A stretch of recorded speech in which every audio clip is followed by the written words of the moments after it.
الحمد لله والصلاة والسلام على رسول الله.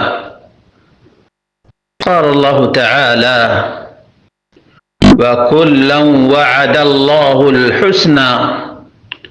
سورة الحدید آیت نمبر 10. اللہ رب العالمین نے تمام صحابہ کرام سے جنت کا وعدہ کیا ہے. صحابہ کا مقام، مرتبہ، فضیلت اور خوبیاں بہت ہی زیادہ ہیں.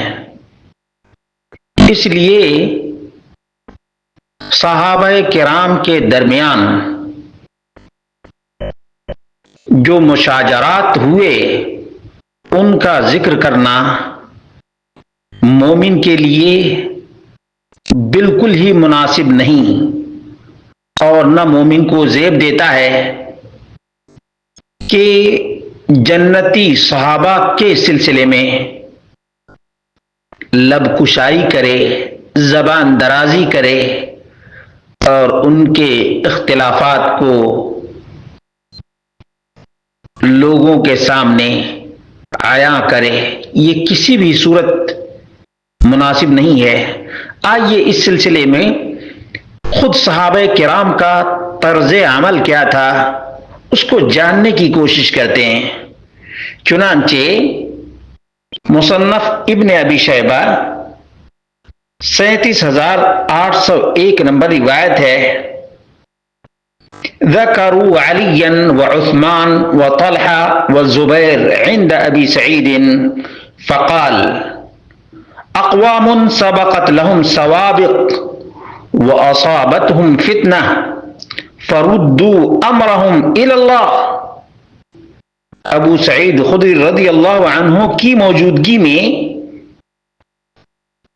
کچھ لوگوں نے علی رضی اللہ عنہ، عثمان بن عفان رضی اللہ عنہ، طلحہ اور زبیر رضی اللہ عنہم کا تذکرہ شروع کر دیا.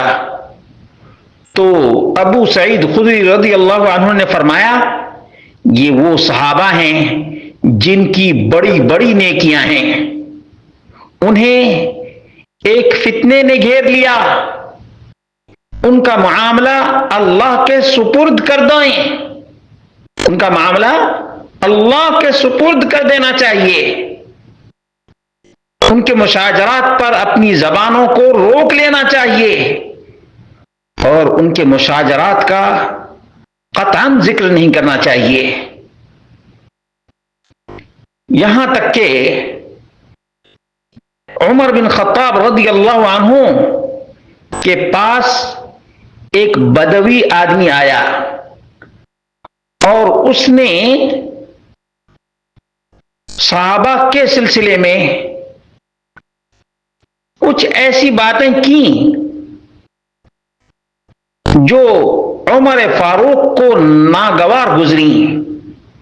چنانچہ اس سلسلے میں انہوں نے واضح پیغام دیا کہ اگر صحابیت کا شرف اس بدوی کو حاصل نہ ہوتا تو میں اس کو بتاتا.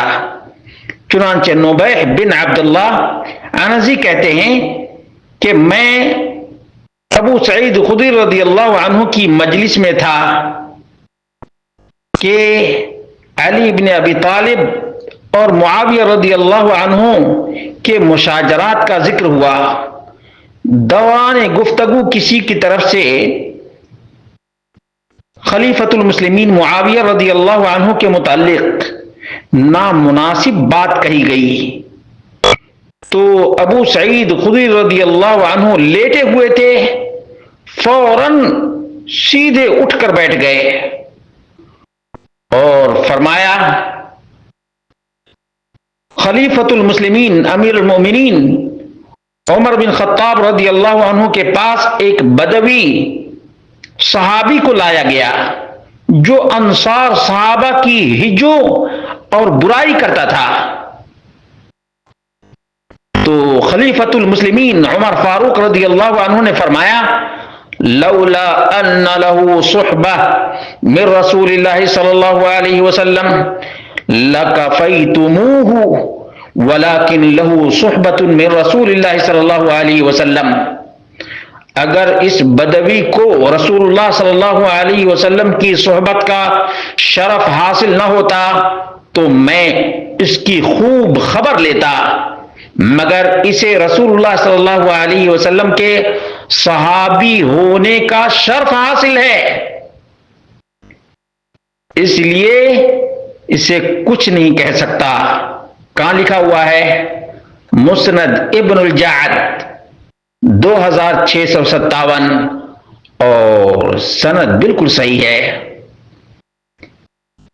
مسلمانوں، اس روایت سے ثابت ہو گیا کہ مشاجرات صحابہ میں فیصلہ اور قانون یہ ہے کہ ان میں زبان درازی کی گنجائش ہی نہیں ہے، کسی صحابی پر طعن و تشنیع نہ کی جائے اور نہ کسی کی مذمت کی جائے، یہی قاعدہ صحابہ کے ہاں معروف تھا۔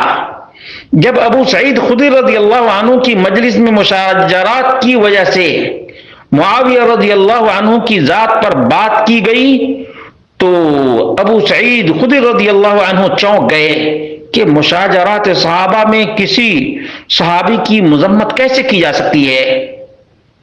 پھر ابو سعید خدری رضی اللہ عنہ نے خلیفۃ المسلمین امیر المؤمنین عمر بن خطاب رضی اللہ عنہ کا واقعہ دیا کہ نبی کریم صلی اللہ علیہ وسلم کے صحابی بدوی جو انصار کی ہجو کرتا تھا کو صرف اس لیے کچھ نہیں کہا کہ اس بدوی کو شرف صحابیت حاصل۔ جب عمر فاروق رضی اللہ عنہ جیسے جلیل القدر صحابی نے مشاجرات کی وجہ سے بدوی صحابی کی مذمت نہیں کی تو بعد والوں کے لیے کیسے جائز ہو سکتا ہے کہ وہ علی اور معاویہ رضی اللہ عنہ جیسے صحابہ کرام کے مشاجرات کو زیر بحث لائے اور ان کے مابین فیصلہ کرتے پھرے۔